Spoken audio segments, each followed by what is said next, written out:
আমার আলোচনার বিষয় মুখের নিয়ন্ত্রণ। মুখ নিয়ন্ত্রণ জান্নাত লাভের গুরুত্বপূর্ণ মাধ্যম। মুখের নিয়ন্ত্রণ তথা জিহ্বার হেফাজত, জিহ্বার নিয়ন্ত্রণ জান্নাত লাভের গুরুত্বপূর্ণ মাধ্যম। উল্লেখিত বিষয়ের উপরে কুরআন মাজিদ, সহিহ হাদিস, প্রাসঙ্গিক কিছু কথা বলে আলোচনার ইতি টানব ইনশাআল্লাহ। ওমা তাওফীকি ইল্লা বিল্লাহ, আলাইহি তাওয়াক্কালতু ওয়া ইলাইহি উনীব। সম্মানিত দ্বীনি ভাতৃমণ্ডলী, আল্লাহ রাব্বুল আলামিনের গুরুত্বপূর্ণ সৃষ্টির অন্যতম হলো মানুষ। মানুষকে আল্লাহ রাব্বুল আলামিন নিজ হাতে সৃষ্টি করেছেন। আল্লাহ রাব্বুল আলামিন এই মানুষকে হেদায়েতের পথে পরিচালিত করার জন্য, জান্নাতে নিয়ে যাওয়ার জন্য যুগে যুগে অনেক নবী এবং রাসূল এই পৃথিবীতে পাঠিয়েছেন।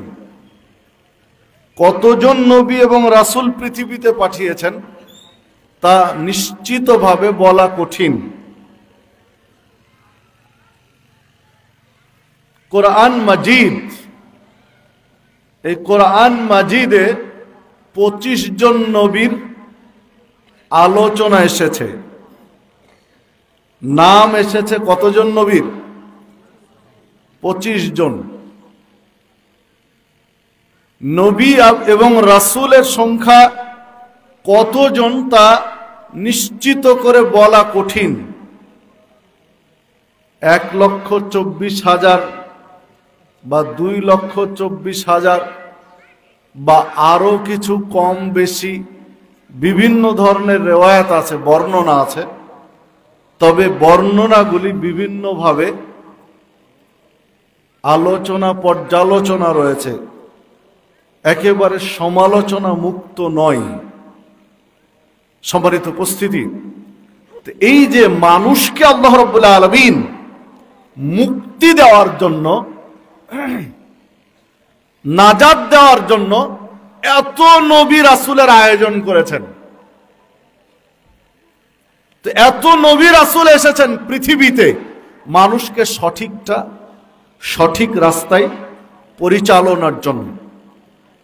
তারপরেও মানুষ পৃথিবীতে সবচেয়ে বড় নিমক হারাম বললে ভুল হবে না। হবে কি? বদমাইশির দিক দিয়ে মানুষ সবার উপরে আছে। ক্ষেত্র বিশেষ পশু প্রাণী যত নিচে নামেনি, মানুষ তার চেয়ে বেশি নিচে নেমেছে। আল্লাহ রাব্বুল আলামিন আমাদেরকে হেফাজত করুন। তো এই আলোচনার ভিতরে আমি একটা সাইড নিয়ে, মৌলিক একটা সাইড নিয়ে আলোচনা করতে চাচ্ছি, যে জিহ্বা, আপনার আমার জবান, এইটাকে কন্ট্রোল করতে হবে, নিয়ন্ত্রণ করতে হবে। যদি করতে পারি আলহামদুলিল্লাহ, আর যদি করতে না পারি তাহলে ইন্না লিল্লাহ, আপনার আমার জন্য বিপদের কারণ। আল্লাহ রাব্বুল আলামিন এই কোরআন মাজিদ আপনারা আমার মাঝে পাঠিয়েছেন হুদাল্লিল মুত্তাকিন, মুত্তাকিদের পথ দেখানোর জন্য, মুত্তাকিদের পথ প্রদর্শন করার জন্য। আল্লাহ রাব্বুল আলামিন সূরা কফ 18 নম্বর আয়াতে উল্লেখ করেছেন, মা ইয়ালফিদু মিন কওলিন ইল্লা লাদাইহি রাকীবুন আতীদ। যে কথাই মানুষ মুখ দিয়ে বের করুক, যেটাই মানুষ মুখ দিয়ে বের করুক, সেই কথা সংরক্ষণের জন্য সদা তৎপর তৎপর প্রহরী নিযুক্ত রয়েছে। আপনি যে কথাটাই মুখ দিয়ে বের করবেন, যে বাক্যটাই মুখ দিয়ে বের করবেন, যে শব্দটাই মুখ দিয়ে বের করবেন, সেটা সংরক্ষণের জন্য তৎপর প্রহরী, তৎপর ফেরেশতা নিযুক্ত রেখেছেন আল্লাহ রাব্বুল আলামিন। সম্মানিত উপস্থিতি, তাহলে কথা হিসাব করে বলা উচিত নাকি? কথা একটু হিসাব করে মেপে বলা উচিত, কারণ যেটাই মুখ দিয়ে বের করবেন সেটাই কি হচ্ছে? রেকর্ড হচ্ছে। যেটাই মুখ দিয়ে বের করবেন সেটাই রেকর্ড হচ্ছে। ছোট্ট করে একটা উদাহরণ দেই। ধরেন চাঁপাইনবাবগঞ্জে একটা দোকানে কেনাকাটা করতে গেলেন, তো দোকানে ঢুকেই দেখলেন দোকানের চারিদিকে সিসি ক্যামেরা লাগানো আছে। সিসি ক্যামেরা তো সবাই বুঝে নাকি? এখন সবাই বুঝে। তো সিসি ক্যামেরা লাগানো আছে চারিদিকে। বলেন তো, আপনি কাস্টমার, আপনি ক্রেতা, ওই দোকানে 2 নাম্বারি করে চুরি করা বা একটু উলট পালট করা এগুলো করবেন কি? খুব সাবধানে। কেন বলেন তো? কারণ সিসি ক্যামেরা লাগানো আছে। সিসি ক্যামেরা লাগানো থাকার কারণে আপনি কেনাকাটা করছেন সাবধানে, 2 নাম্বারি করছেন না, প্রতারণা করছেন না, চিটিংবাজি করছেন না, ধাপ্পাবাজি করছেন না। কারণ হলো কি লাগানো আছে? CC camera. সিসি ক্যামেরা যেটা দোকানে লাগানো আছে এটা তো যান্ত্রিক, তাই না? এটা যন্ত্রের সাহায্যে চলে। তো যন্ত্রটা নষ্ট হয় না? হয় না। বিদ্যুৎ যায় না? যায় না। তো বিদ্যুৎ চলে গেল, আর কাজ করবে কি? বিকল্প ব্যবস্থা নেই বিদ্যুতের। তাহলে বিদ্যুৎ চলে গেল, আর সিসি ক্যামেরায় রেকর্ড হবে? কোনো কারণে চলন্ত ক্যামেরা চলতে চলতে রেকর্ড বন্ধ হয়ে যেতে পারে। যেটার রেকর্ড বন্ধ হয়ে যাওয়ার ভয় আছে, বিকল হয়ে যাওয়ার ভয় আছে, নষ্ট হয়ে যাওয়ার ভয় আছে, সেটা থেকে আপনি এত সতর্ক যে না, 2 নম্বরই করা যাবে না, কারণ রেকর্ড হচ্ছে। আর আল্লাহ রাব্বুল আলামিন আপনার আমার সাথে যে রেকর্ডের ব্যবস্থা রেখেছেন, সেই রেকর্ড কোনোদিন নষ্ট হবে না। বিদ্যুৎ গেল না আসলো, আছে না নেই, কোন তোয়াক্কা আছে? জি, সদা তৎপর, সব সময় অ্যালার্ট আছে, সব সময় রেকর্ড করছে। এই রকম ফেরেশতা নিযুক্ত রয়েছে আপনার আমার কথাগুলো সংরক্ষণের। তাহলে বলুন তো, কথাগুলো কেমন হিসাব করে বলা উচিত? কতটা সচেতনতার সাথে কথা মেপে যুগে বলা উচিত? এই আয়াতটাতে বোঝা যায়। যদি এই আয়াতটা আমরা বুঝি, তাহলে প্রত্যেকটা কথা আপনাকে মেপে মেপেও বলতে হবে, হিসাব করে বলতে হবে। ঢিল ছুঁড়ে দিলে ওই ঢিল আর ধরা যায়? একটা ঢিল ছুঁড়লেন, ধরতে পারবেন? আর আপনি ধরতে পারবেন? যিনি ছুঁড়েছেন আর ধরতে পারবেন? ঢিল ছুঁড়ে দিলে ঢিল যেমন আর ধরা যায় না, ফেরা যায় না। কথা মুখ দিয়ে বের করে দিয়েছেন, ওই কথাটা আবার মুখের মধ্যে ঢুকাতে পারবেন? সুযোগ নেই।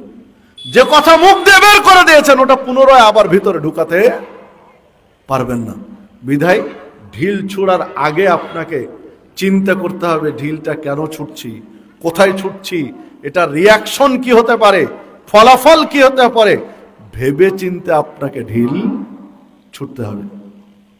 ঠিক কথাটাও বলতে হবে আপনাকে, যে মুখ দিয়ে যেটা বের করব, এটা যেহেতু আবার মুখের মধ্যে আর ঢুকাতে পারবো না, ফিরে আসবে না, বিধায় প্রত্যেকটা কথা আপনাকে আমাকে হিসাব করে বলতে হবে। আল্লাহ রাব্বুল আলামিন সূরা আহজাব ৭০ নম্বর আয়াতে উল্লেখ করেছেন, ইয়া আইয়ুহাল্লাযীনা আমানুত্তাকুল্লাহ, হে ঈমানদারগণ তোমরা আল্লাহকে ভয় করো, অকুলু কওলান সাদীদা, এবং তোমরা বলো সঠিক কথা, ভদ্রচিতভাবে সঠিক কথা বলো।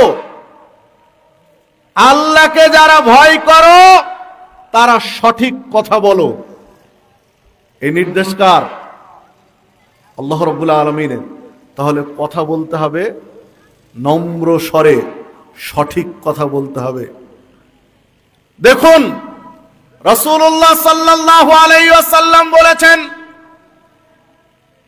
আন আবি হুরায়রা রাদিয়াল্লাহু আনহু قال قال رسول الله সাল্লাল্লাহু আলাইহি ওয়াসাল্লাম, আবু হুরায়রা বলেন রাসূলুল্লাহ সাল্লাল্লাহু আলাইহি ওয়াসাল্লাম বলেছেন, মান কানা ইউমিন বিল্লাহি ওয়াল ইয়াউমিল আখির ফালা ইউদি জারাহু, যে ব্যক্তি আল্লাহকে বিশ্বাস করে, আখিরাতের প্রতি ঈমান রাখে, সে যেন প্রতিবেশীকে কষ্ট না দেয়।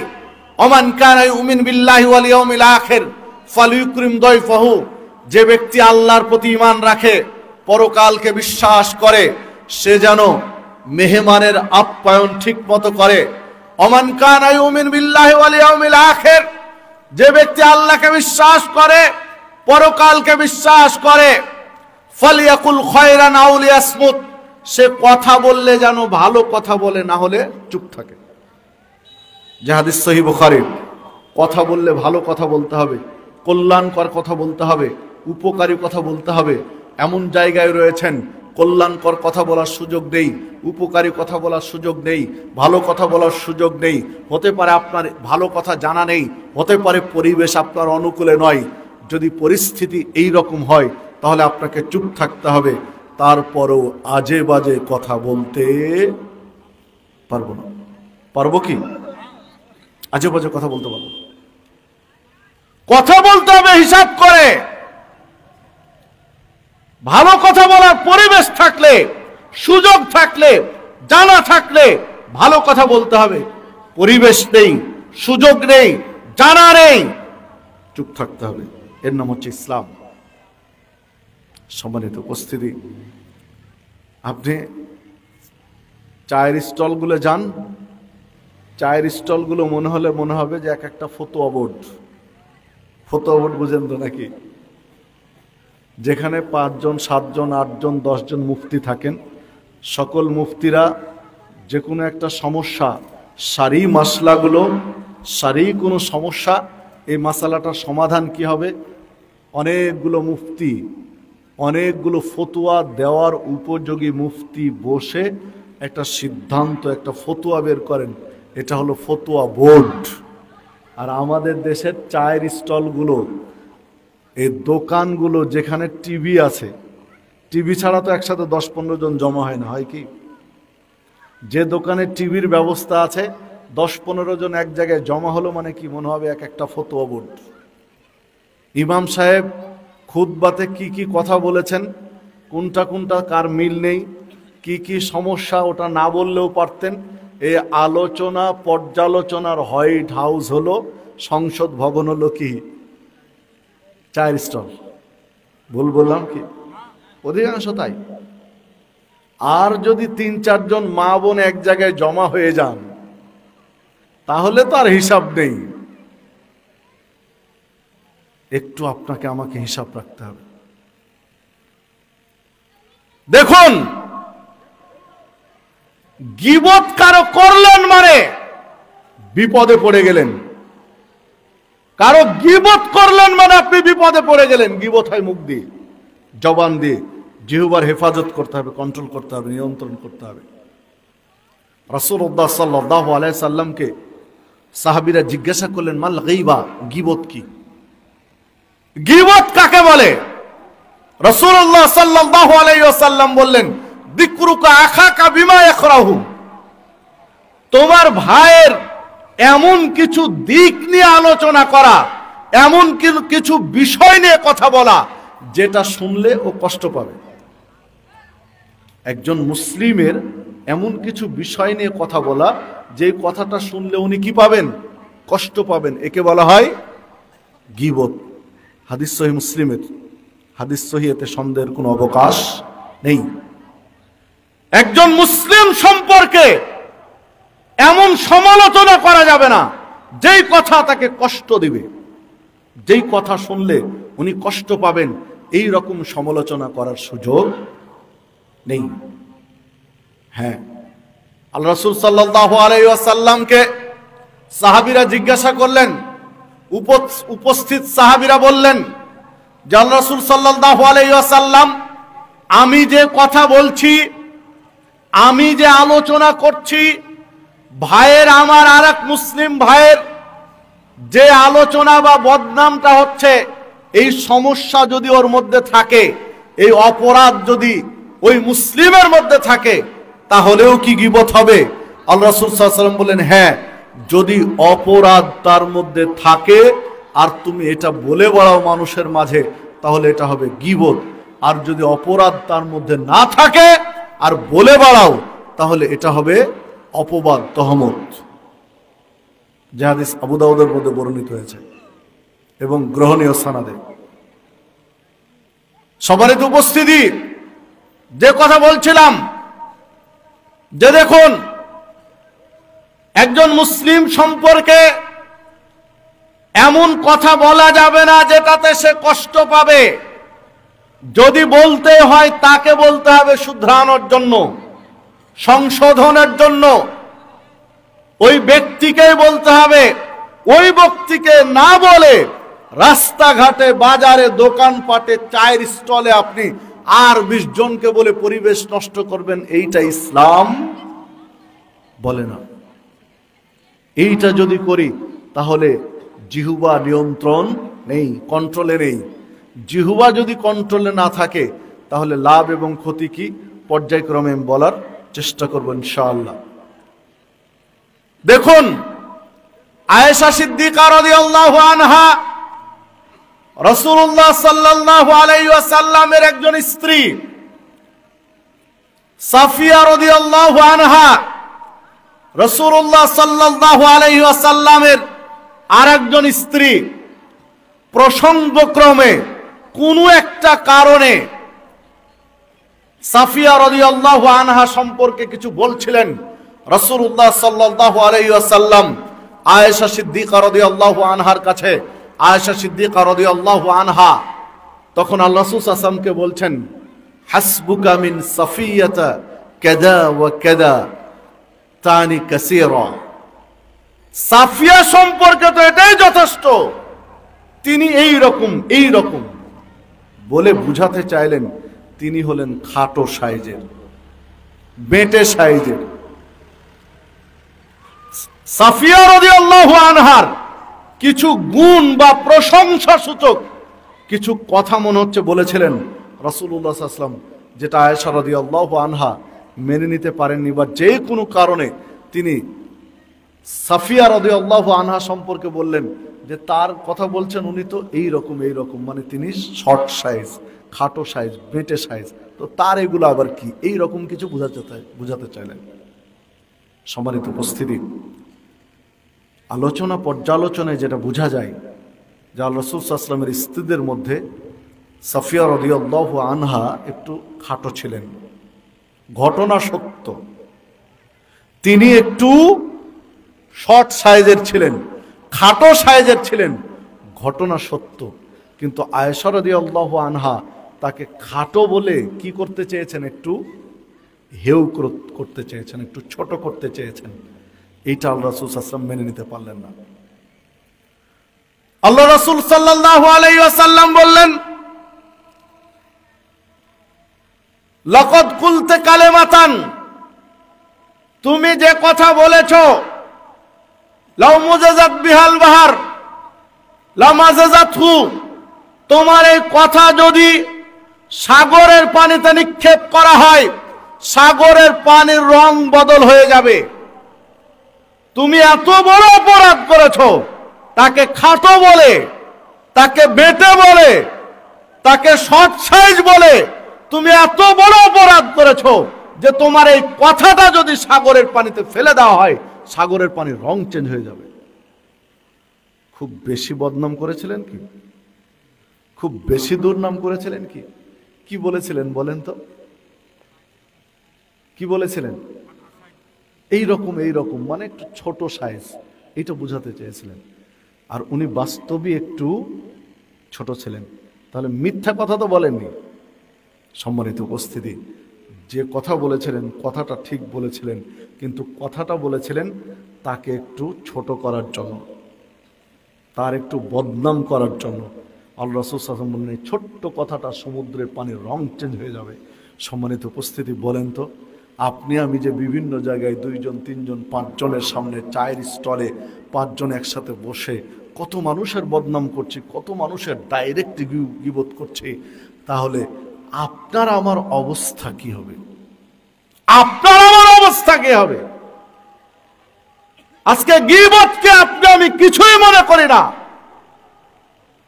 গীবতকে আপনি আমি দোষের মনে করি না, গীবতকে আপনি আমি অপরাধ মনে করি না।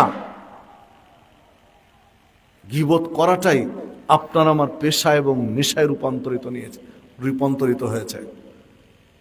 এটা তো শয়তানের মিশন। শয়তান আল্লাহ রাব্বুল আলামিনের সামনে বলেছিল, যখন শয়তানকে আল্লাহ রাব্বুল আলামিন বিতাড়িত করে দিলেন, অভিশাপ দিয়ে বের করে দিলেন, তখন বলেছিল যে আল্লাহ তোমার বান্দাদেরকে আমি জাহান্নামের খড়ি বানিয়েই ছাড়বো। আল্লাহ বলেছিলেন ঠিক আছে, তবে সলেহ বান্দা ব্যতীত বাকি মানুষকে জাহান্নামের খড়ি বানানোর জন্য সব সময় চেষ্টা করছে কে? শয়তান।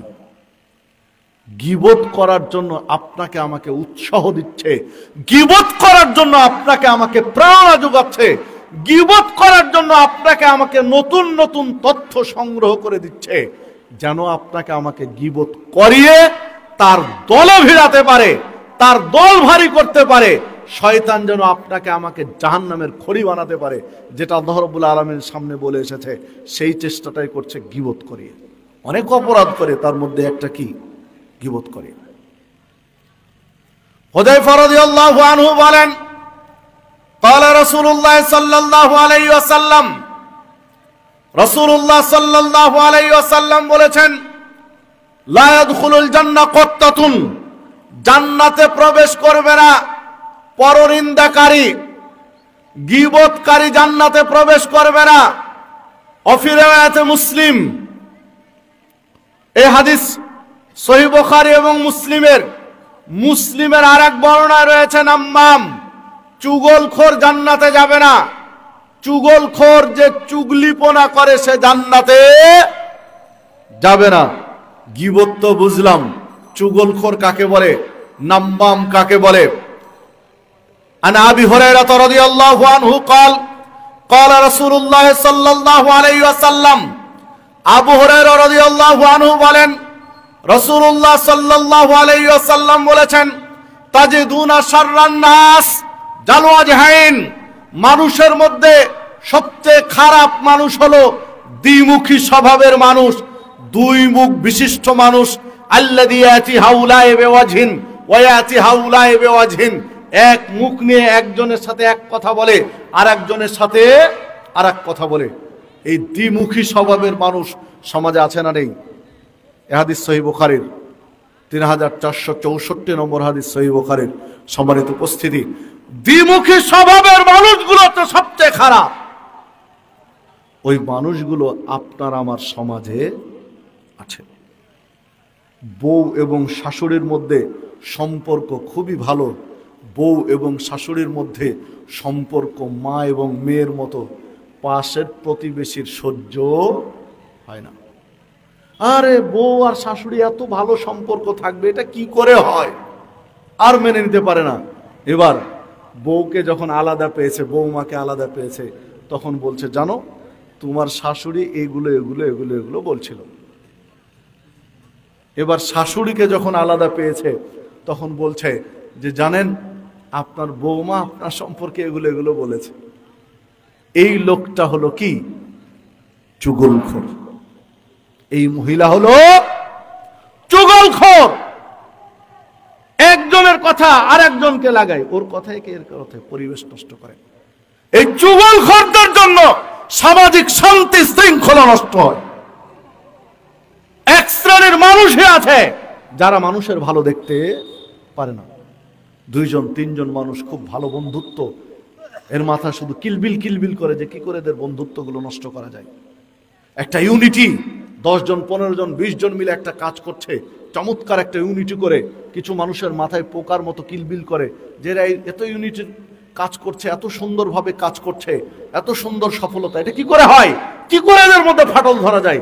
একে এক কথা বলে, ওকে আরেকটা কথা বলে, ফাটল ধরিয়ে দেয়। ভাইয়ে ভাইয়ে সম্পর্ক নষ্ট করে দেয়, বাপ ছেলের মধ্যে সম্পর্ক নষ্ট করে, মা মেয়ের মধ্যে সম্পর্ক নষ্ট করে, বৌমা শাশুড়ির মধ্যে সম্পর্ক নষ্ট করে, ননদ ভাবির মধ্যে সম্পর্ক নষ্ট করে। এই চুগলখোর শ্রেণীর মানুষগুলো সাবধান, এই মানুষগুলো আল্লাহর কাছে সবচেয়ে খারাপ। এদের শাস্তি কি, আশ্চর্য হবেন। দারেমির মধ্যে হাদিস রয়েছে, রাসূলুল্লাহ সাল্লাল্লাহু আলাইহি ওয়াসাল্লাম বলেছেন, মান কানা জাওয়াজহাইন, যে দ্বিমুখী স্বভাবের মানুষ, যার দুইটি মুখ হবে, দ্বিমুখী স্বভাবের চরিত্র হবে, তার মুখের মধ্যে দুইটি জাহান্নামের আগুনের জিহ্বা স্থাপন করাবে দুইটি। চুগলখড়ি যে করবে, একজনের কথা আরেকজনকে লাগাবে, এই লোকটির মুখের মধ্যে আগুনের জিহ্বা দেওয়া হবে কয়টি? দুইটি। জাহান্নামে হালকা শাস্তি যাদেরকে দেওয়া হবে, সবচেয়ে হালকা শাস্তি যাদেরকে দেওয়া হবে, তার একজন অন্যতম হলো, তার একজন ব্যক্তি হলো আবু তালেব, রাসূল সাল্লাল্লাহু আলাইহি ওয়াসাল্লামের চাচা। তার শাস্তিটা কি হবে?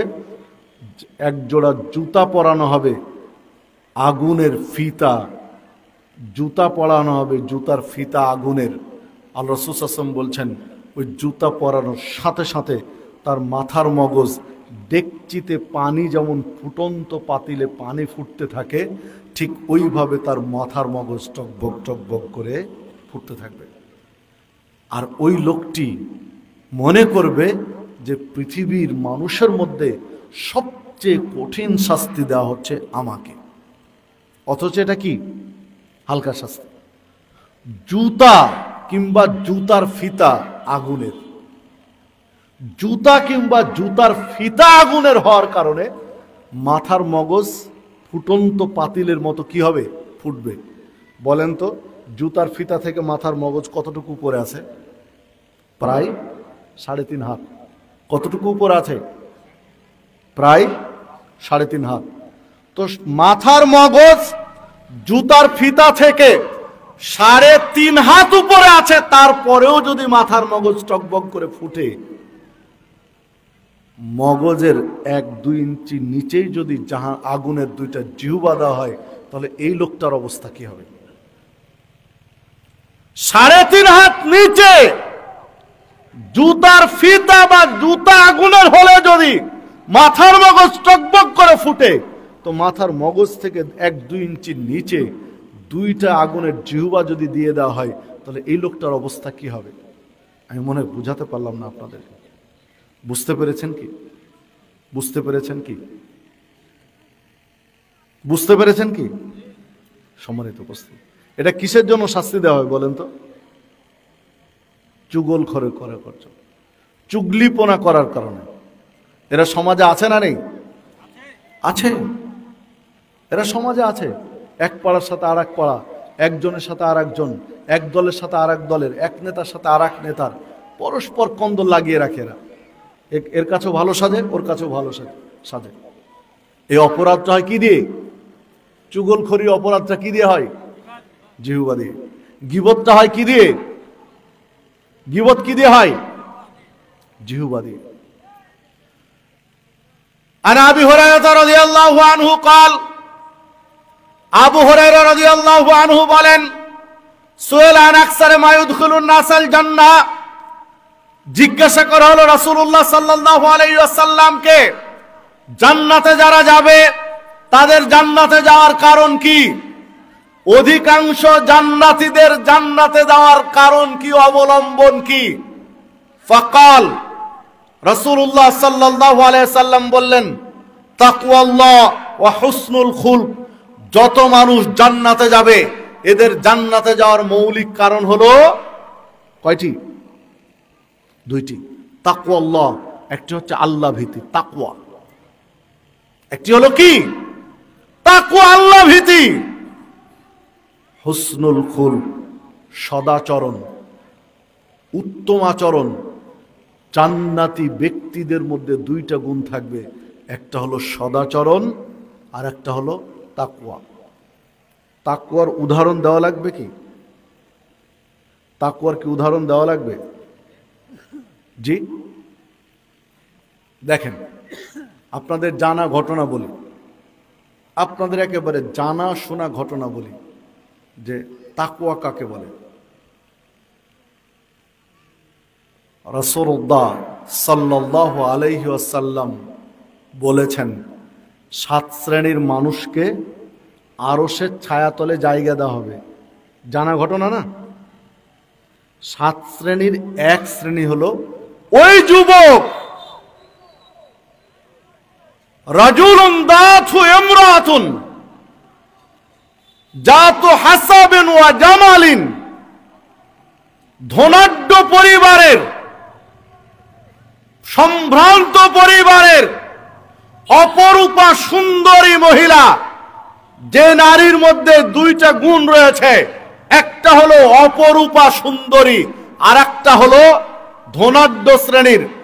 ধনী ঘরের সুন্দরী মহিলা একজন পুরুষকে, একজন যুবককে ডাক দিয়েছে ব্যভিচার করার জন্য, চাহিদা পূরণ করার জন্য, একটু আনন্দ করার জন্য।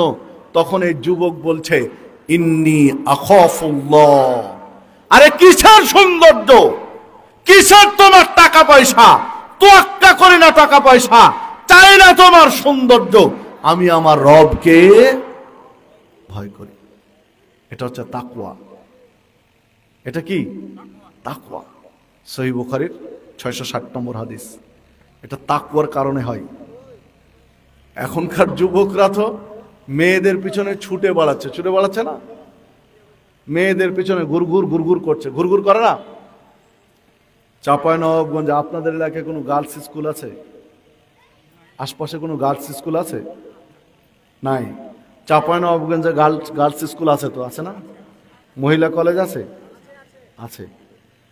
যারা যুবক তাদেরকে জিজ্ঞাসা করেন, গার্লস স্কুলে ছুটি হওয়ার টাইমে, মহিলা কলেজে ছুটি হওয়ার টাইমে কিছু এতিমের মতো উদ্ভ্রান্ত যুবককে দেখা যাবে গেটের কাছে ভিড় করতেছে।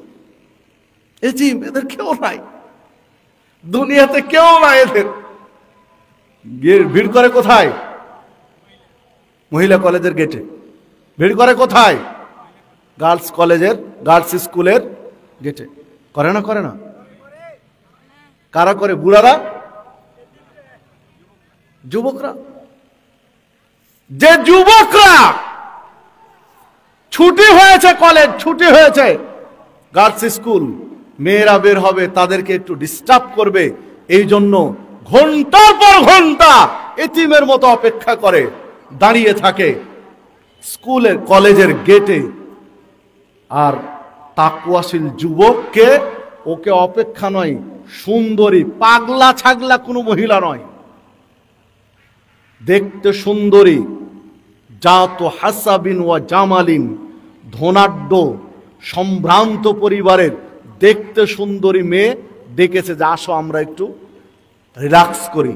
তখন ওই যুবক বলছে, ইন্নী আখাফুল্লাহ, আমি আল্লাহকে ভয় করি। এর নাম হলো তাকওয়া। তাকওয়া ভিত্তিক যদি সমাজ গড়তে পারি তাহলে এত কিছু লাগে না। রাষ্ট্রে ইসলাম কায়েম করতে চায়, দিন কায়েম করতে চায় রাষ্ট্রে, তাকওয়া ভিত্তিক যদি মানুষ গঠন করতে না পারি, দিন কায়েম করে লাভ হবে না। দিন কায়েম করে লাভ হবে না। হবে কি? সম্মানিত উপস্থিতি, যে লাউ সেই কদু। লাউ আর কদু তো একই জিনিস না?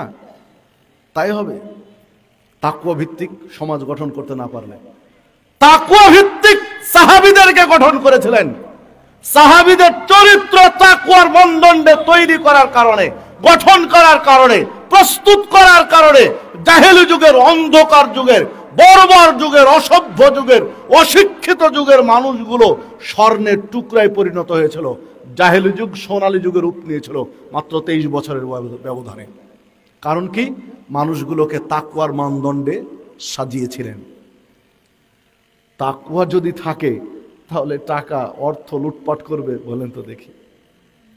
তাকওয়া ভিতরে আছে, অর্থ লুটপাট করবে? তাকওয়া যার আছে জান্নাতে যাওয়া সহজ। সদাচরণ যার আছে জান্নাতে যাওয়া সহজ। তাকওয়ার সদাচরণ আছে মানে কি জান্নাত সহজ। তাকওয়া ভিত্তিক, তাকওয়ার মানদণ্ডে জীবন গঠন করতে হবে, জান্নাত সহজ। মানুষের জীবন পরিবর্তন হয়ে যাবে আপনি তাকওয়ার উপরে সমাজটা গঠন করেন। আপনি আশ্চর্য হয়ে যাবেন সমাজ দেখে। শুধু তাকওয়ার উপরে গঠন করেন, যেটা নবী মুহাম্মদ সাল্লাল্লাহু আলাইহি ওয়াসাল্লাম তার সমাজে বাস্তবায়ন করে দেখিয়ে দিয়েছেন, বাস্তবায়ন করে দিয়েছেন। তাকওয়া ভিত্তিক সমাজ গঠনের ফলাফল দেখেন, তাকওয়া ভিত্তিক সমাজ গঠনের ফলাফল দেখেন। আবু তালহা রাদিয়াল্লাহু আনহার বাড়িতে মেহমান এসেছে, রাসূল সাল্লাল্লাহু আলাইহি ওয়াসাল্লামের মেহমান। রাসূলুল্লাহ সাল্লাল্লাহু আলাইহি ওয়াসাল্লাম মেহমান আপ্যায়ন করবেন, বাড়িতে কোনো খাবার নেই, অথচ তিনি মদিনার প্রেসিডেন্ট, মুসলিম বিশ্বের প্রেসিডেন্ট, মুসলিমদের নেতা, প্রেসিডেন্ট, অথচ একজন মেহমানকে খাওয়াবেন রাত্রিতে, ওই খাবার বাড়িতে নেই। মেহমানকে খাওয়াবেন, এই খাবার বাড়িতে নেই। হাজার হাজার কোটি টাকার মালিক সেই চিন্তা করতেছেন, হাজার হাজার শত শত কোটি টাকার মালিক এই চিন্তা করছেন একটা মেহমানকে খাওয়াবেন রাত্রিতে, ওই ব্যবস্থা বাড়িতে নেই। এক এক করে স্ত্রীর ঘরে ঘরে খোঁজ নিলেন, কারো ঘরে মেহমান খাওয়ানোর ব্যবস্থা নেই। মসজিদে এসে, মসজিদে নববীতে এসে আল্লাহ রাসূল সাল্লাল্লাহু আলাইহি ওয়াসাল্লাম বললেন, আমার মেহমানকে আপ্যায়ন করবে কেউ আছো? আবু তালহা রাদিয়াল্লাহু আনহু বললেন যে আল্লাহ রাসূল সাল্লাল্লাহু আলাইহি ওয়াসাল্লাম আমাকে দেন। আবু তালহা নিয়ে চলে গেলেন। রাসূল সাল্লাল্লাহু আলাইহি ওয়াসাল্লামের মেহমানকে আপ্যায়ন করাবেন, যদি আল্লাহ রাসূল সাল্লাল্লাহু আলাইহি ওয়াসাল্লাম একবার দোয়া করে দেন তাহলে তো কপাল খুলে যাবে, কপাল খুলে যাবে না? মেহমান বাড়িতে নিয়ে গেলেন। উম্মে সুলাইম রাদিয়াল্লাহু আনহাকে জিজ্ঞাসা করলেন যে রাসূল সাল্লাল্লাহু আলাইহি ওয়াসাল্লামের মেহমান নিয়ে এসেছে, বাড়িতে কোনো খাবার আছে? উম্মে সুলাইম রাদিয়াল্লাহু আনহা স্ত্রী বলছেন যে স্বামী গো, বাড়িতে তো তেমন কোনো খাবার নেই, অল্প কয়েকটা খেজুর আছে, মাত্র কয়েকটা খেজুর আছে, ছেলে মেয়েরা আছে যাদেরকে খাবার এখনো দেওয়া হয়নি। তো আল্লাহ রাসূল সাল্লাল্লাহু আলাইহি ওয়াসাল্লামের সাহাবী আবু তালহা রাদিয়াল্লাহু আনহু বলছেন যে না, আজকে ছেলে মেয়েদের খাওয়াতে হবে না, বাচ্চাদের খাওয়ানো দরকার নেই, তাদেরকে তুমি ঘুম দিয়ে দাও, ঘুম পাড়িয়ে দাও, মেহমানকে খাওয়াতে হবে। তো আবু তালহা রাদিয়াল্লাহু আনহুর স্ত্রী উম্মে সুলাইম রাদিয়াল্লাহু আনহা বলছেন যে তাদেরকে ঘুম কি করে দেবো, ওরা তো ক্ষুধার্ত। বলছে কেন? তুমি তো মা, তোমার হৃদয়ে সন্তানের জন্য অগাধ ভালোবাসা আল্লাহ ঢেলে দিয়েছেন। মাকে যে ধৈর্য দিয়েছেন সন্তান লালন পালনের, বাপকে আল্লাহ ওই ধৈর্য দেননি। যদি আল্লাহ বাপকে সন্তান লালন পালন করতে দিতেন, আল্লাহ ভালো জানেন কি হতো, আছাড় মেরে দিত কিনা আল্লাহ ভালো জানেন, রাগে। একটা মা কি যে কষ্ট করে মানুষ করেন। আল্লাহ রাব্বুল আলামিন কোরআন মাজিদে বলেছেন ওয়াহানান আলা ওয়াহনিন, একবারে পেটে ধারণ করে কষ্টের পরে কষ্ট সহ্য করে সন্তান লালন পালন করে, বাচ্চা প্রসব করে, 2 মাস দুধ পান করায়, এখানেই শেষ। ছোট বাচ্চা পেশাব করে, পায়খানা করে। এই যে শীতের রাত, কেবল শীত শুরু হচ্ছে, প্রচন্ড ঠান্ডার মধ্যে, কোন করে ঠান্ডার মধ্যে বাচ্চা পেশাব করে দিয়েছে বিছানায়। প্রয়োজনে মা বাচ্চার পেশাব করা ভিজা জায়গাতে থেকে গরম উষ্ণ জায়গাটা, মায়ের জায়গাটা বাচ্চার জন্য ছেড়ে দেয়, যেন বাচ্চাকে নিউমোনিয়া না হয়। ইনার নাম হলো মা। আজকে আমরা মা কি জিনিস বুঝি না, মার সাথে দুর্ব্যবহার করি, মাকে মূল্যায়ন করতে পারি না।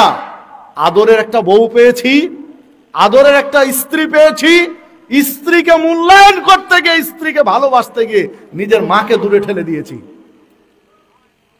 সময় সুযোগ পেলে স্ত্রীও দূরে সরে যায়, কিন্তু মা দূরে সরে না। সম্মানিত উপস্থিতি, যুবক বন্ধুদের দৃষ্টি আকর্ষণ করব, খবরদার মায়ের সাথে বেয়াদবি করিয়েন না, মায়ের সাথে বাবার সাথে কোনোদিন দুর্ব্যবহার করবেন না। রেদার রব্বি ফি রেদাল ওয়ালিদ ওয়া সাখাতুর রব্বি ফি সাখাতিল ওয়ালিদ। পিতামাতা সন্তুষ্ট তো আল্লাহ সন্তুষ্ট, পিতামাতা অসন্তুষ্ট তো আল্লাহ অসন্তুষ্ট। পিতামাতাকে অসন্তুষ্ট রেখে পিতামাতাকে কষ্ট দিয়ে আল্লাহকে সন্তুষ্ট করা যাবে না। সম্মানিত উপস্থিতি, যে কথা বলতে গিয়ে পিছনে চলে গিয়েছি, দেখুন আপনাকে আমাকে খেয়াল রাখতে হবে চুগলখড়ি, গীবত, পরনিন্দা এগুলো না হয় তাকওয়ার উপরে আসতে হবে, তাকওয়া ভিত্তিক জীবন গড়তে হবে। উম্মে সুলাইম রাদিয়াল্লাহু আনহা স্ত্রী, আবু তালহা রাদিয়াল্লাহু আনহু স্বামী, স্ত্রীকে বললেন তুমি বাচ্চাগুলোকে বুকের সাথে জড়িয়ে আদর করে করে ঘুম দাও। একজন মা মেহমানকে খাওয়াবেন, তাই কি অবলম্বন করলেন? বুকের সাথে বাচ্চা। হাদিসে বোঝা যাচ্ছে একাধিক বাচ্চা, একটা নয় একাধিক বাচ্চা, ছোট ছোট বাচ্চাগুলোকে বুকের সাথে জড়িয়ে ধরে বুকের উষ্ণ ভালোবাসা দিয়ে আদর দিয়ে চুমু দিয়ে বাচ্চাগুলো ঘুম দিলেন। ঘুম দেওয়ার পরে বলছেন যে হ্যাঁ ওরা ঘুম পাচ্ছে, এখন কি করতে হবে? বলছে এখন বলছেন যে ঠিক আছে খেজুরটা নিয়ে আসো, পরিবেশন করো। খেজুর নিয়ে আসলেন, খেজুর খেতে দিলেন। এখন মেহমান বলছেন মেজবানকে ছাড়া খাবেন না, আবু তালহা রাদিয়াল্লাহু আনহুকে ছাড়া খাবেন না। এখন খেজুর অল্প কয়েকটা, যদি দুইজনে খান তাহলে মেহমানের পেট ভরবে না। এখন কি করবেন? আবু তালহা রাদিয়াল্লাহু আনহু উম্মে সুলাইম রাদিয়াল্লাহু আনহা স্ত্রীকে বলছেন যে শোনো, আমরা যখন খেতে যাব, আমরা খাওয়া শুরু করব, তখন তুমি বাতিটা ঠিক করার ভান করে নিভিয়ে দিবে। যে বাতিটা জ্বলছে ঘরে, বাতিটা ঠিক করতে যাবে, ঠিক করতে গিয়ে নিভিয়ে দিবে, বাকি কাজ আমি করব। ঠিক আছে। ঠিক তারা খাওয়া শুরু করবেন, এই অবস্থায় স্ত্রী গিয়ে বাতিটা ঠিক করতে গিয়ে নিভিয়ে দিলেন। এখন ঘর কি? অন্ধকার। অন্ধকার ঘরে মেহমানকে বলছেন নেন খাওয়া শুরু করেন, আমিও করছি। আবু তালহা বলছেন, আবু তালহা রাদিয়াল্লাহু আনহু প্লেটে, পাত্রে, খাবার পাত্রে হাত নাড়ছেন আর মুখে চপ চপ করে শব্দ করছেন, খাওয়ার ভান করছেন যে আমিও চিবিয়ে চিবিয়ে খেজুর খাচ্ছি। প্লেটে হাত নাড়ছেন, পাত্রে হাত নাড়ছেন, খেজুরের পাত্রে, আর মুখে চপচপ করে খাবার ভান করছেন। মেহমান খেজুর নিচ্ছেন আর খাচ্ছেন। পুরো খেজুরটা কাকে খাওয়ালেন? মেহমানকে খাওয়ালেন। ঘুমালেন রাত্রে। ফজরের সালাত আদায় করলেন। সালাত আদায় করে রাসূলুল্লাহ সাল্লাল্লাহু আলাইহি ওয়াসাল্লামের সাথে দেখা করলেন। রাসূলুল্লাহ সাল্লাল্লাহু আলাইহি ওয়াসাল্লাম আবু তালহাকে দেখে মুচকি মুচকি হাসছেন, তাকে দেখে হাসছেন। আবু তালহা রাদিয়াল্লাহু আনহু অবাক হয়ে গেলেন যে কি হলো, আমি কিছুই তো বলিনি, হাসছেন কেন? আল্লাহ রাসূল সাল্লাল্লাহু আলাইহি ওয়াসাল্লাম বলছেন যে আবু তালহা, তুমি আর তোমার স্ত্রী আজকে রাত্রে মেহমানের সাথে কি করেছো? তোমাদের এই কাণ্ড দেখে, তোমাদের এই কাজ দেখে, স্বামী স্ত্রীর ত্যাগ দেখে, মেহমানের প্রতি ভক্তি দেখে আল্লাহ রাব্বুল আলামিন আরশ আজিম থেকে হাসছিলেন, আরশ থেকে হাসছিলেন তোমাদের কাজ দেখে। অন্য আরেক জায়গায় এসেছে যে আল্লাহ রাব্বুল আলামিন ঘোষণা দিয়েছেন আবু তালহা তুমি জান্নাতি। আরেকটা প্রসঙ্গে এসেছে, সম্মানিত উপস্থিতি, জান্নাতের সুসংবাদ প্রাপ্ত সাহাবী দুনিয়াতে যারা সুসংবাদ পেয়েছেন তারা কয়জন? 10 জন। এই 10 জনের একজন হলেন কে? আবু তালহা রাদিয়াল্লাহু আনহু। এই 10 জনের একজন উনি। তো এই ত্যাগ কিসের বিনিময় হলো? ছোট ছোট বাচ্চাগুলো ঘুম দিয়ে খাবার ভান করে কৌশলে বাতি নিভিয়ে এত কিছু করে মেহমানকে খাওয়িয়েছিলেন। কিসের ভিত্তিতে? তাকওয়া। এটা তাকওয়ার ভিত্তিতে। এই কাজের মধ্যে কোনো লৌকিকতা নেই, কোনো রিয়ালে দেখানো, লোক দেখানো কাজ কাম নেই। আপনি আমি যদি কাউকে কিছু দান করি, কাউকে কিছু দেই, কাউকে কোনো খাবার দেই, তো 10 টাকার দিলে 36 বার ছবি তোলার ধান্দা করি না? দেই 10 টাকা আর 36 বার ছবি তোলার ধান্দা করি। দেখেন ওনাদের কাজে কোনো রিয়া ছিল না, কারণ তাদের তাকওয়া ভিত্তিক কাজ ছিল, আল্লাহকে সন্তুষ্ট করার জন্য কাজ ছিল। তো আল্লাহ রাসূল সাল্লাল্লাহু আলাইহি ওয়াসাল্লাম বলছেন দুইটি কারণে মানুষ জান্নাতে যাবে, একটা তাকওয়া আর একটা সদাচরণ, একটা উত্তম আচরণ, হুসনুল খুলক, সদাচরণের কারণে মানুষ জান্নাতে যাবে।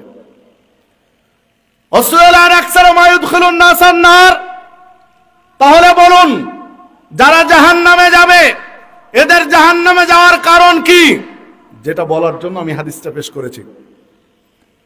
যারা জাহান্নামে যাবে, যত মানুষ জাহান্নামে যাবে, এই মানুষগুলোর জাহান্নামে যাওয়ার কারণ কি?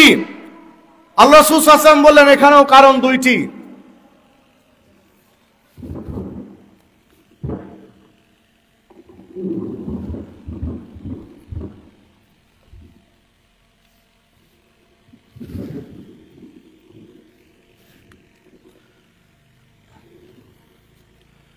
রাসূলুল্লাহ সাল্লাল্লাহু আলাইহি ওয়াসাল্লাম বললেন এখানেও কারণ দুইটি। যারা জাহান্নামে যাবে এদের জাহান্নামে যাওয়ার দুইটি কারণ। একটি কারণ হলো আলফাম, মুখ, জিহ্বা, মুখের কারণে জাহান্নামে যাবে। অল ফরজ, লজ্জাস্থান। পৃথিবীর মানুষের মধ্য থেকে যত মানুষ জাহান্নামে যাবে অধিকাংশ মানুষ জাহান্নামে যাবে কয়টি কারণে বলেন তো? দুইটি। একটি কি? জিহ্বা, মুখ, মুখের কারণে। আর একটি হলো লজ্জাস্থান। লজ্জাস্থানের কারণে মানুষ জাহান্নামে যাবে, মুখের কারণে মানুষ জাহান্নামে যাবে। আজকের আলোচনা মুখ নিয়ে, জিহ্বা নিয়ে, যে জিহ্বা নিয়ন্ত্রণ করতে হবে। জিহ্বা নিয়ন্ত্রণ নেই মানে জান্নাত হারালেন। জিহ্বা নিয়ন্ত্রণে নেই মানে জাহান্নামের রাস্তা সুগম হয়ে গেল, সহজ করে দিলেন। জিহ্বা কন্ট্রোল করতে হবে। পৃথিবীর অধিকাংশ মানুষের জাহান্নামে যাওয়ার কারণ হলো জিহ্বা, মুখ। সময় সুযোগে সেটা আমি কিছু প্রমাণ আপনাদের কাছে পেশ করবো ইনশাআল্লাহ, যে মুখের কারণে মানুষ জাহান্নামে যাচ্ছে কি করে। দেখুন, যে এই হাদিস পাবেন তিরমিজির মধ্যে 2004 নম্বর হাদিস। আন সাহাল ইবনে সাদ রাদিয়াল্লাহু আনহু قال, সাহাল ইবনে সাদ রাদিয়াল্লাহু আনহু বলেন, قال رسول الله صلى الله عليه وسلم, রাসূলুল্লাহ সাল্লাল্লাহু আলাইহি ওয়াসাল্লাম বলেছেন, মান ইয়াদমান লি মা বাইনা লাহইহি ওয়া মা বাইনা রিজলাইহি আযমান লাহুল জান্নাহ। যে ব্যক্তি দুই চোয়ালের মাঝখানে জিহ্বার জিম্মেদারি নিবে, জামিনদার হতে পারবে। দুই চোয়ালের মাঝখানে যে জিহ্বা রয়েছে, দুই চোয়ালের মাঝখানে যে জিহ্বা রয়েছে, এই জিহ্বার যে জামিনদার হতে পারবে। ওমা বাইনা রিজলাইহি, দুই পায়ের মাঝখানে যে লজ্জাস্থান রয়েছে, এই লজ্জাস্থানের যে জামিনদার হতে পারবে, জিম্মেদারি নিতে পারবে, আদমান লাহুল জান্নাহ। আল্লাহ রাসূল সাল্লাল্লাহু আলাইহি ওয়াসাল্লাম বলছেন আমি তার জান্নাতের জিম্মেদারি নিব। আপনি দুইটা ঠিক রাখেন, আপনি জিহ্বা আর লজ্জাস্থান, জিহ্বা আর লজ্জাস্থান, এই দুইটাকে কন্ট্রোল করেন, নিয়ন্ত্রণ করেন। জিহ্বার অপব্যবহার করব না, লজ্জাস্থানের অপব্যবহার করব না। আল্লাহ রাসূল সাল্লাল্লাহু আলাইহি ওয়াসাল্লাম জান্নাতের জিম্মেদারি নিয়েছেন, আল্লাহর কাছ থেকে জান্নাত নিয়ে আপনাকে দিবেন। শুধু দুইটা ঠিক করেন, লজ্জাস্থানের জিহ্বা ঠিক করেন। পৃথিবীতে যত অপরাধ রয়েছে তার 3 ভাগের 2 ভাগ অপরাধ অটো ঠিক হয়ে যাবে। জিহ্বার লজ্জাস্থানকে নিয়ন্ত্রণ করেন, পৃথিবীর সমস্ত অপরাধের 3 ভাগের 2 ভাগ এমনিতেই বন্ধ হয়ে যাবে, থাকবে না।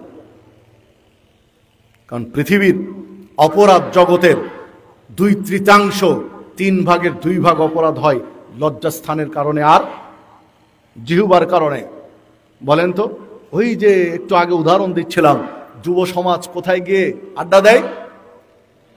মহিলা কলেজের গেটের কাছে, গার্লস স্কুলের গেটের কাছে ছুটির সময়। এটা কার সাথে কানেকশন? লজ্জাস্থানের সাথে কানেকশন। এই কানেকশন কার সাথে? লজ্জাস্থানের সাথে কানেকশন। সম্মানিত উপস্থিতি, তাহলে এই অপরাধ কেন্দ্রিক, জেনা ব্যভিচার কেন্দ্রিক যত অপরাধ রয়েছে এগুলো লজ্জাস্থান কেন্দ্রিক।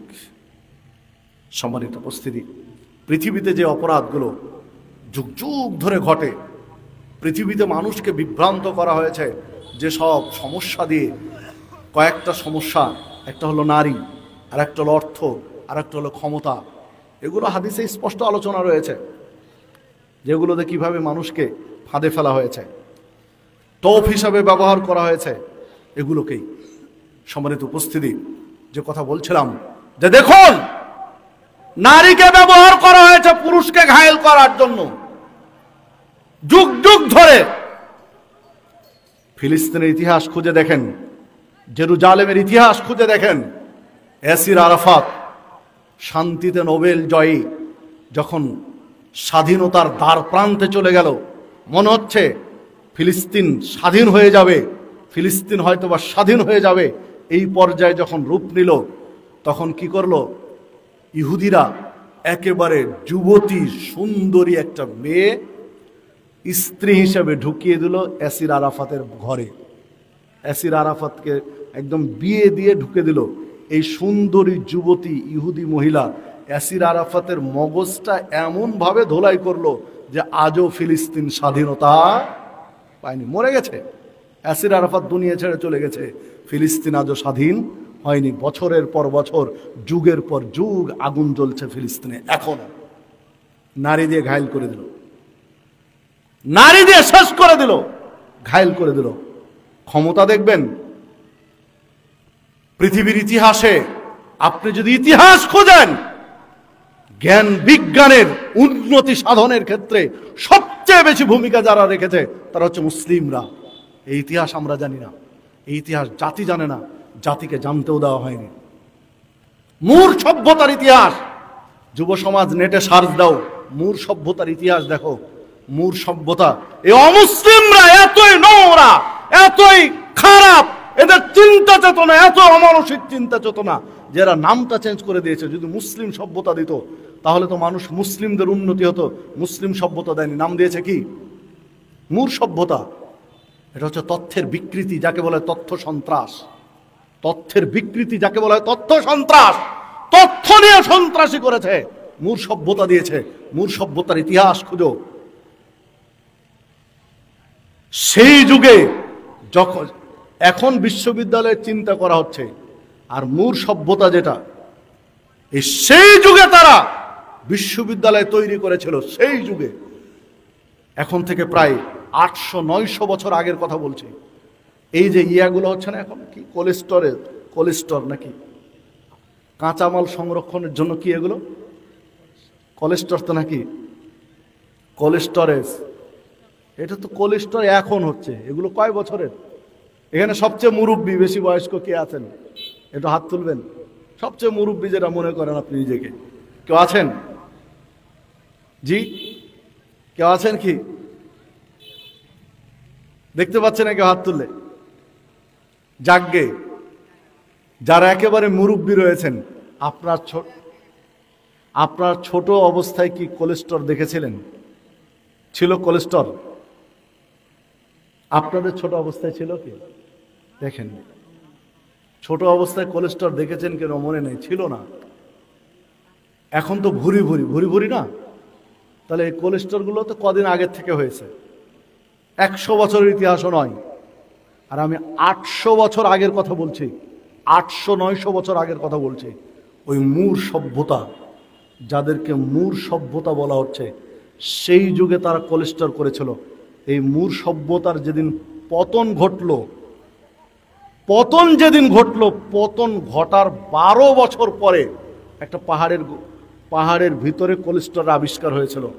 12 বছর ওই কোলেস্টরে তারা বীজ সংরক্ষণ করত, বিভিন্ন ফসলের বীজ। 12 বছর পরে আবিষ্কার করেছে, খুঁজে পেয়েছে।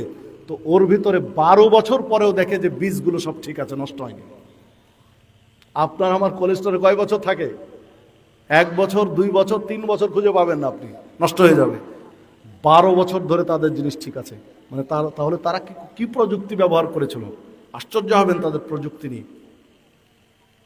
সেই যুগে তারা প্রযুক্তি ব্যবহার করেছিল। এনারা হচ্ছে মুসলিম, এটা হচ্ছে মুসলিম সভ্যতা। সেই যুগে তারা করেছিল। যখন ইহুদিদের কাছে পতনটা ঘটলো কি করে? বাবা এবং ছেলে দুইজনের মধ্যে টক্কর লাগলো, সম্ভবত আব্দুর রহমান এবং বু আবদিল। বাবা হলো আব্দুর রহমান, ছেলে হলো বু আবদিল। দুইজনের মধ্যে টক্কর লাগলো। বাবার ছেলের মধ্যে একটা কোয়ালিশন হলো যে ঠিক আছে বাবা, তুমি ছেলেকে দিল যে তুমি ওই এলাকাগুলো তুমি শাসন করো, ওই এলাকার তুমি রাজা, আর মূল এলাকা বাবা থাকলেন। ইহুদিরা এসে টোপ দিল যে তুমি যুবক মানুষ, তোমার বাবা বুড়া মানুষ, বৃদ্ধ মানুষ, বৃদ্ধ মানুষ দেশ চালাবে, তুমি যুবক থাকতে দরকার কি? এটা কিসের দরকার? পুরো এই সাম্রাজ্যের তুমি একক বাদশা হবে, একক রাজা হবে। তুমি যদি চাও আমাদেরকে সুযোগ দাও, আমরা আশ্রয় নেই, আমরা সেনাবাহিনী নিয়ে আসি, পুরো এলাকা দখল করে দিচ্ছি। ছেলে যুবক মানুষ, একেবারে তাগড়া জোয়ান মানুষ, একদম ফুলে ফেঁপে উঠলো যে ঠিক আছে, ভালো তো, পুরো এলাকা। বাপ বুড়া মানুষ কদিন পরে মরতো, না হয় দুদিন আগে মরবে, সমস্যা কি? বাপ ছেলের মধ্যে যুদ্ধ বাঁধিয়ে বাপকে হত্যা করালো। হত্যা করার পরে এবার অ্যারেস্ট করলো ছেলেকে। সেটা তো চুক্তি ছিল না, তোমাদের সাথে কথা ছিল না এটা। তোমরা তো পুরো এলাকা দখল করে আমাকে দেওয়ার কথা, উল্টো আমাকে অ্যারেস্ট করছো কেন?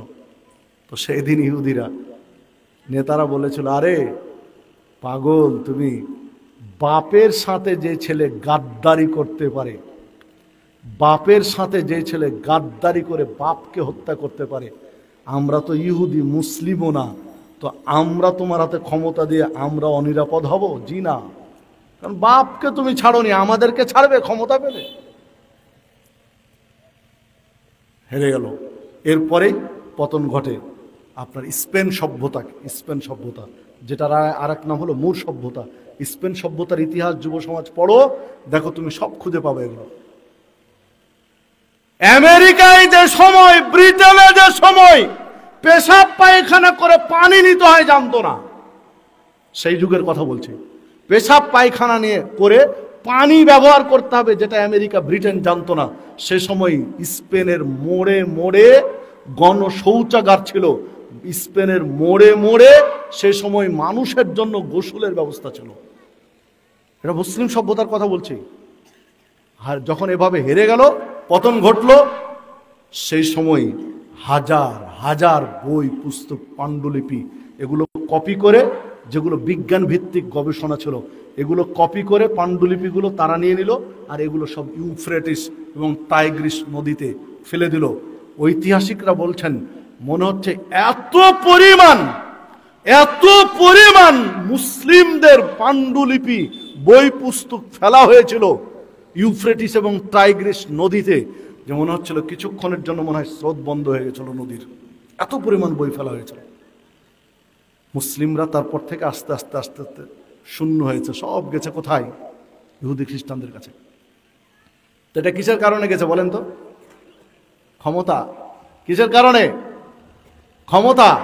আগেরটা কিসের কারণে বললাম? নারী। এত তাড়াতাড়ি তো বলে গেলে মুশকিল, কিছু তো মনে রাখতে হবে। নারী, ক্ষমতা। অর্থ যদি বলেন, ইবনে আব্বাস রাদিয়াল্লাহু আনহু বলেন, রাসূলুল্লাহ সাল্লাল্লাহু আলাইহি ওয়াসাল্লাম বলেছেন, লাউ কানা লিবনে আদম ওয়াদিয়ান মিন মালিন, আদম সন্তানকে যদি দুই পৃথিবী সম্পদ দেওয়া হয়, লাবতাকা সালেসান, তাহলে তৃতীয় আরেক পৃথিবীর আকাঙ্ক্ষা নিয়ে বসে থাকে। চৌফবনে আদম ইল্লা তুরাব, আদম সন্তানের পেট মাটি ছাড়া কেউ ভরাতে পারবে না। আদম সন্তানের পেট ভরবে কখন? যখন কবরে যাবে, মাটি পড়বে পেটের উপরে, তখন এর পেট ভরবে, তার আগে নয়। যে হাদিস সহিহ বুখারীর। তাহলে পৃথিবীর মানুষ শেষ হয়েছে, পৃথিবীর মানুষকে বিপদে ফেলা হয়েছে, পৃথিবীর মুসলিমদেরকে ধ্বংস করা হয়েছে তিনটা জিনিস দিয়ে: ক্ষমতা দিয়ে, নারী দিয়ে, অর্থ দিয়ে। ক্ষমতার টোপ দিয়ে, নারী দিয়ে, অর্থ দিয়ে।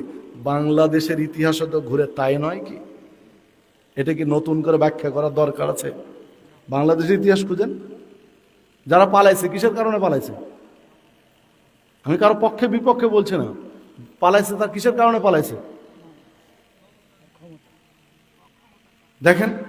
যারা তাড়াইছে, এখন যারা এ করছে, তারা ক্ষমতা নেওয়ার জন্য। যারা পালাইছে তার অর্থের কারণে। যে পরিমাণ অর্থ তসরুপাত বা যা করেছে, ক্ষমতার অপব্যবহার করেছে, তাতে টিকার কোনো উপায় নেই। ঘটনা তো এগুলোই নাকি?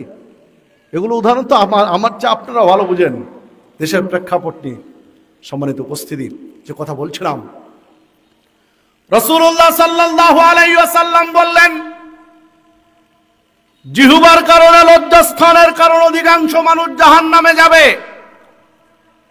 রাসূলুল্লাহ সাল্লাল্লাহু আলাইহি ওয়াসাল্লাম বললেন, জিহ্বার লজ্জাস্থান যদি জিম্মেদারি নিতে পারে, জিহ্বার লজ্জাস্থানের যদি নিয়ন্ত্রণ করতে পারে, আমি নবী তার জান্নাতের জিম্মেদারি নিলাম, তাকে জান্নাত নিয়ে দেব। উকবা ইবনে আমির রাদিয়াল্লাহু আনহু বলেন, রাসূলুল্লাহ সাল্লাল্লাহু আলাইহি ওয়াসাল্লামকে জিজ্ঞাসা করলাম, মান নাজাত, কি করলে নাজাত পাওয়া যাবে, কি করলে মুক্তি পাওয়া যাবে, কি করলে নিষ্কৃতি পাওয়া যাবে, বিপদ থেকে দূরে থাকা যাবে? আল্লাহ রাসূল সাল্লাল্লাহু আলাইহি ওয়াসাল্লাম বললেন, আমসিক আলাইকা লিসানাক, জিহ্বা নিয়ন্ত্রণ করো। মুক্তি পেতে চাও, নিরাপদে থাকতে চাও, ঝুট ঝামেলা মুক্ত থাকতে চাও, আমসিক আলাইকা লিসানাক, তাহলে জিহ্বাকে নিয়ন্ত্রণ করো। ওয়ালিয়াসআকা বাইতুক, বাড়িতে অবস্থান করো, বেশি বেশি সময় বাড়িতে কাটাও, কাজ শেষ বাড়িতে থাকো, কাজে গিয়েছো কাজ শেষ বাড়িতে চলে আসো। ওয়াবকি আলা খতিয়াতিক, যে পাপ হয়ে গেছে পাপের জন্য কাঁদো, পাপ হয়ে গেছে পাপের জন্য কাঁদো। বাড়িতে অবস্থান করো, জিহ্বা নিয়ন্ত্রণ করো, পাপের জন্য কাঁদো। এই তিনটা কাজ করলে কি হবে? নাজাত পাবে, মুক্তি পাবে। যে হাদিস তিরমিজির মধ্যে বর্ণিত হয়েছে এবং গ্রহণীয় সনদে। একজন সাহাবী রাসূলুল্লাহ সাল্লাল্লাহু আলাইহি ওয়াসাল্লামকে বলছেন, আল্লাহ রাসূল সাল্লাল্লাহু আলাইহি ওয়াসাল্লাম, আমার জন্য সবচেয়ে ভয়ঙ্কর জিনিস কোনটি? সবচেয়ে ভয়ঙ্কর কোনটি জিনিস আমার জন্য? আল্লাহ রাসূল সাল্লাল্লাহু আলাইহি ওয়াসাল্লাম নিজের জিহ্বা ধরলেন, জিহ্বা ধরে বলেন, হাজা, সবচেয়ে ভয়ঙ্কর জিনিস হলো কি? জিহ্বা। একজন মানুষের যত জিনিস রয়েছে তার মধ্যে সবচেয়ে ভয়ঙ্কর হলো জিহ্বা। জিহ্বাই তো আপনার আমার জীবন শেষ করেছে। সম্মানিত উপস্থিতি, কোন একদিন আবু বকর সিদ্দিক রাদিয়াল্লাহু আনহু একজন অমুসলিমের সাথে তর্ক হচ্ছিল। তো অমুসলিম গালিগালাজ করছে, আর আবু বকর